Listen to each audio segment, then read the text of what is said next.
Christophe Combarieux nous a rejoint. Il publie les perles des présidentielles, les perles de l'info et les perles des politiques avec une préface de Bernard Mabie. Merci d'être avec nous, Christophe. Merci, Cyril. Vous allez nous éclairer sur tout ce qu'on va voir parce qu'on voulait faire un dossier sur les politiques. Parce qu'il y a des images très très drôles de nos politiques. On va commencer avec la catégorie Grosse Caïra avec notamment François Bayrou. Est-ce que vous vous rappelez de François Bayrou en visite dans une cité à Strasbourg et il y a un enfant qui tente de lui faire les poches. Ah oui. Et là, on voit que lui, c'est pas Bayrou, c'est Chuck Norris. Il est vénère. Quelques enfants se massent autour du candidat.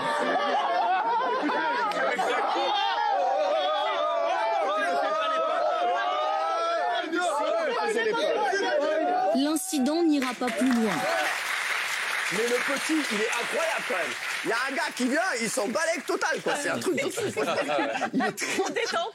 Et c'est vrai que ça lui avait fait énormément de bien, mine de rien, à François Bayrou. Et aux gosses. Non, mais...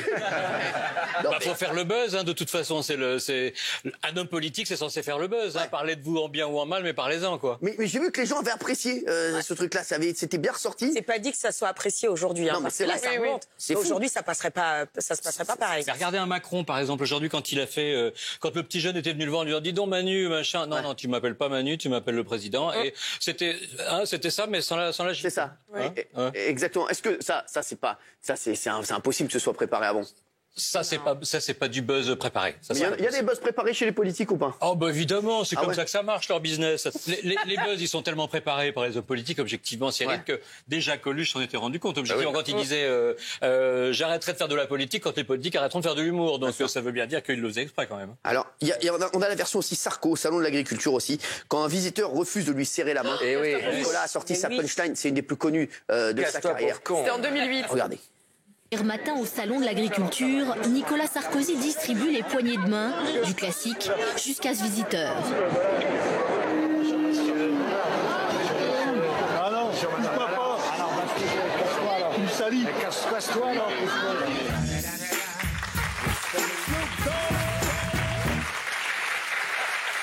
Alors, Christophe. Ça lui a plombé son quinquennat, mais quand vous regardez par exemple Chirac qui a eu le même problème avec un mec qui lui a dit connard, qui a dit très heureux, moi c'est Chirac, c'était quand même génial, quoi. Ça vous donne 5 points en plus. Ah ouais, ça lui fait 10 points en moins. Ouais, mais à un moment, il peut craquer un homme politique aussi à un moment. Parce que ça, c'est un réflexe de conducteur, ça. Ouais. Quelqu'un qui dit non, je t'aime pas et tout, tu dis casse-toi pauvre con. C'est vrai qu'il est sorti de sa fonction de président. C'est un réflexe. Humain. C'est ça. Bah ouais, c'est ça. C'est humain. C'est humain. Un homme comme les autres. Vous êtes fatigué. Ta gueule, sombre merde. C'est humain. Merci. Alors, on a retrouvé le Tony Montana de la politique. Je parle évidemment de Jean-Luc Mélenchon. Regardez l'embrouille Marine Le Pen et Jean-Luc Mélenchon. Ça, c'était mythique. Regarde. Contribuer à faire croire aux Français que l'intégralité des hommes politiques était malhonnête. C'est vous. Et c'est vous. Parce que, mais oui, bien sûr, votre parti. Mais qui allait celle-là? Qu'est-ce que j'ai fait? Le RPR, l'UDF, le PS et le PC. C'est magnifique. Il faut qu'on le revoie. Le voix, il est énorme. Les yeux qui sortent de la tête. C'est incroyable. On va le revoir. Mais qui elle est celle-là? C'est magique. À contribuer à faire croire aux Français que l'intégralité des hommes politiques était malhonnête. C'est vous. Et c'est vous. Parce que, mais oui, bien sûr, votre parti. Mais qui allait celle-là? Qu'est-ce que j'ai fait? Le RPR. T'as la gueule de tueur qu'il a. Mais c'est ouf, ça. Il a la même tête que quand il fait La République c'est moi. Oui, il a moins de cheveux, mais il a les mêmes. Il a la même tête. Et puis, vous aviez vu On parle pas trop des cheveux. Oui, non, c'est... Allez-y. Non, mais ça rappelle aussi à l'Assemblée nationale, vous vous souvenez, il n'y a pas très longtemps, d'ailleurs, quand une journaliste lui pose des questions avec un accent un peu marseillais, qui lui a dit pose-moi des questions en français, alors que c'est quand même un élu de Marseille, hein, On s'en rappelle de ça. C'est qui le plus thug de la politique, le plus voyou, le plus. Mais c'est le plus voyou. Voilà, c'est qui? Oh là, je crois que vous les avez tous faits, là. Les politiques, ce sont aussi des grands comiques. La preuve en image avec ses fous rires mythiques. Il y a une séquence culte. Est-ce que vous vous rappelez, moi, plus grand fou rire? Bravo et Sarko. Boris Eltsine et Bill Clinton. Oui, ils avaient bu. Ils étaient bien bourrés. Ils étaient bien bourrés. Ils sortent d'un long tête-à-tête où ils ont parlé de sujets qui fâchent. Et lors du point presse, ça part en cacahuète. À mon avis, c'est vrai qu'ils ont bien bu avant. You were writing was that today's meeting with President Bill Clinton was going to be a disaster. Так вот, не первый раз я вам говорю, что вы провалились. Well, now for the first time I can tell you that you're a disaster.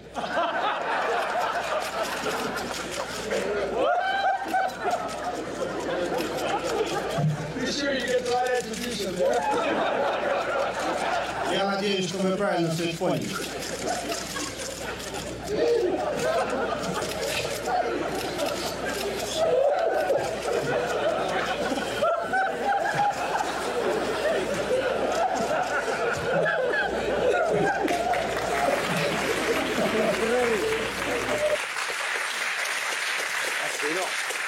C'est le moment Smirnov. Hein? C'est le moment Smirnov. C'est ça. Oui. Rappelez-vous, avec Jean-Claude Juncker aussi, c'était pas mal. Hein, ouais. Le dernier président de la Commission européenne. Mais ça, vous pensez qu'ils avaient bu avant? Ils avaient bu avant ou pas? Il l'avait dit, Eltsine, oui, c'était notoriété publique. Vous savez, on avait eu un peu avec Sarko une fois aussi. Hein, on se demandait s'il avait pas un peu... Ouais, c'est vrai. Et ben non, il avait bu que du jus d'orange. Alors, Aude Fourrier, vous en avez parlé. C'était sur le plateau dont on ne peut pas plaire à tout le monde. C'était Christine Bravo et Nicolas Sarkozy.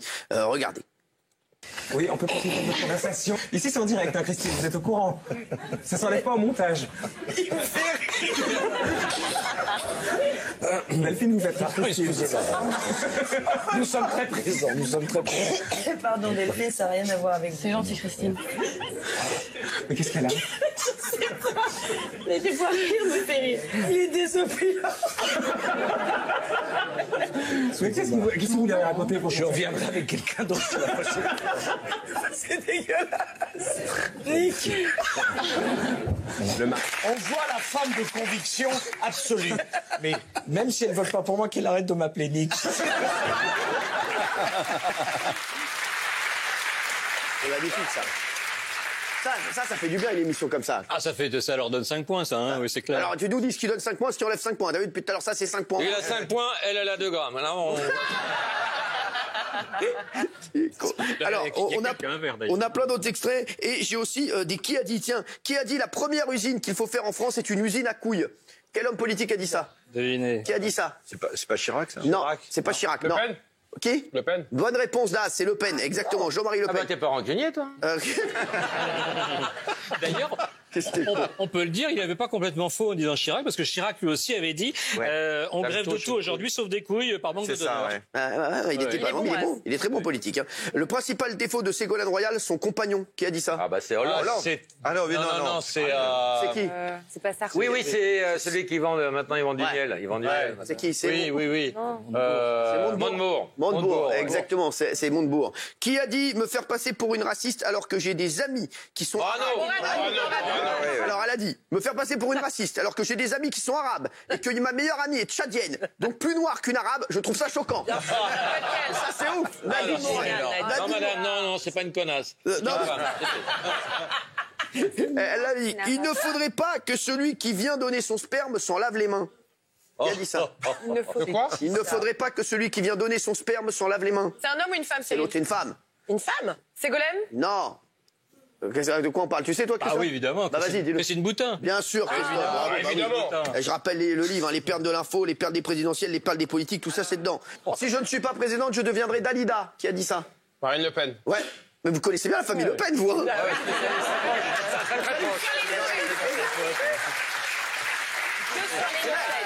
On a Aziz Le Pen autour de la table. Dis ça, moi? Non mais c'est incroyable.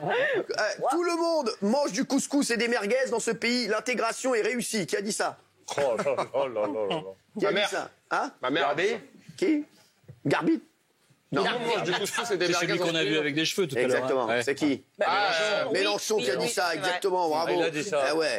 Alors on a d'autres choses encore à vous montrer. Dans un autre registre, j'ai envie qu'on se revoie le pétage de plomb de Jean Lassalle. C'était en 2003, en pleine séance à l'Assemblée nationale. Le mec, il s'est levé, il s'est cru dans The Voice.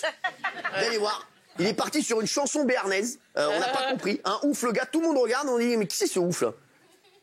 Monsieur le Président, Mesdames et Messieurs les députés, le Premier ministre vient... Monsieur, s'il vous plaît, vous pouvez vous asseoir et ne pas chanter dans cet hémicycle. Asseyez-vous. Monsieur, comment il s'appelle lui? Monsieur l'huissier, vous pouvez vous asseoir, s'il vous plaît.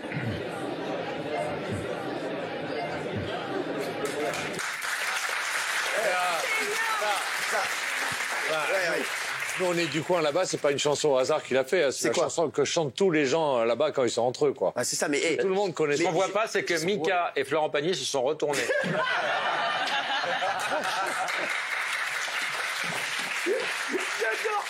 Mais moi, c'est Sarkozy. Mais comment il s'appelle déjà celui-là? On peut le revoir, on va regarder. Il avait bu. Vous pouvez vous asseoir et ne pas chanter dans cet hémicycle. Asseyez-vous, asseyez-vous. Monsieur, comment il s'appelle lui? Monsieur l'huissier, vous pouvez vous asseoir, s'il vous plaît. Oui. Non mais le pire c'est la personne, tu sais que t'as la personne qui font pour elle sait pas quoi faire. Bah le langage des signes. Elle faire un ouf, il y a un ouf. En plus, hein, Jean-Louis Debré, qui est quand même le président de l'Assemblée, c'est un mec qui a un humour mais complètement dingue. Donc il doit se pisser dessus de rire là. Ah mais là ça se voit. On le voit. Là il est mort de rire. Alors au talent de nos politiques, c'est les langues étrangères. Et j'ai trouvé des mecs qui parlent plus mal anglais que moi, notamment Jean-Pierre Raffarin. On se rappelle tous, voilà, qui se met à parler l'anglais pour défendre le oui au référendum sur la Constitution européenne. Et ça, c'est un très grand moment. Regardez. Le oui a besoin du débat pour gagner. Win, the yes needs a no to win. Again the no.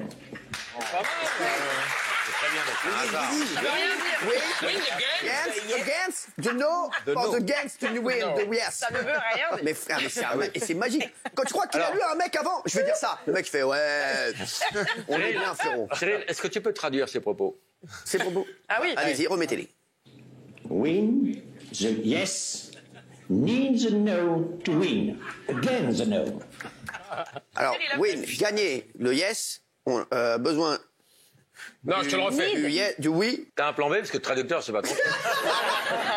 En même temps, les raffarinades avec lui, c'était permanent. Hein. Ouais. Moi, attendez, dans les bouquins, là, c'est permanent. Ouais, puis, moi, j'en ai quand même une ou deux où il était Qu'est-ce qu'il était bon dans Notre-Dame? Moi, je l'adore. C'est moche.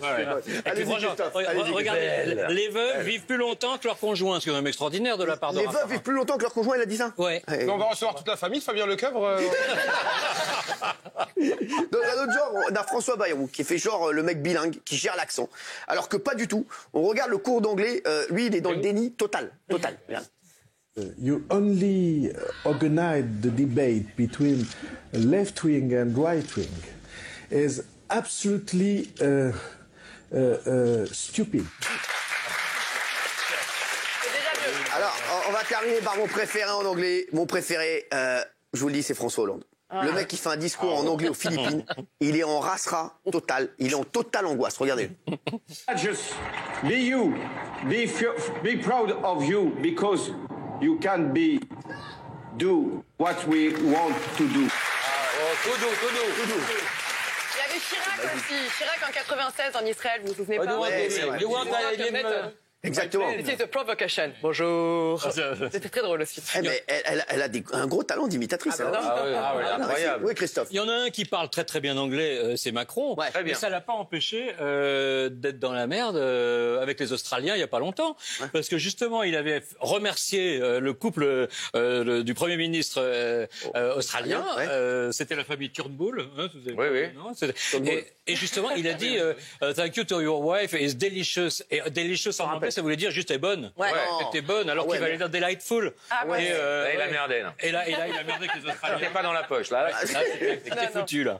Alors pour finir, il y a un dos sur nos politiques Excel aussi, c'est le lapsus coquin. Rachida Dati, elle veut parler d'inflation, mais malheureusement, Elle dit autre chose. s'en rappelle. Ces fonds d'investissement étrangers donc pour seul objectif la rentabilité financière à des taux excessifs. Moi, quand je vois certains qui demandent des rentabilités à 20-25% avec une inflation quasi nulle, et en particulier en période de crise. Elle se reprend. Vous savez qu'il y en a eu un autre avec elle. Je pense que c'est pas complètement involontaire, parce que c'était le God au lieu du code. Non, Si, elle nous a fait aussi un God de bonne conduite. Vous pensez qu'elle a fait exprès? Je pense qu'elle a fait exprès, elle, oui. Il y a plus récemment notre Premier ministre Édouard Philippe, il nous a régalé. Selon lui, la France est une nation qui veut continuer à faire quoi? Regardez. Parce que la France est une nation qui veut continuer à susciter de grands. Parce que la France est une nation, qui veut continuer à susciter des grands champions dans tous les domaines, les Jeux Olympiques d'hiver ou encore des mondes. On me dit que les amateurs de rugby ont parfois l'esprit mal placé. Je ne peux pas le croire.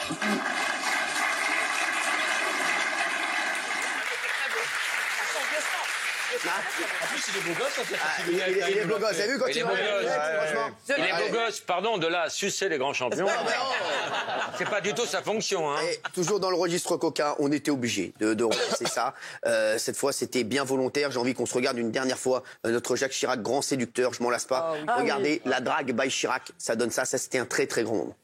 Bernadette Chirac qui doit faire le premier discours. Jacques Chirac s'assoit derrière et aperçoit une damoiselle qui n'a pas de place assise. Lui, très poli, insiste pour l'avoir à côté de lui. Restez debout à vos côtés. Surveillez le caserne du camp. Assistez à maman.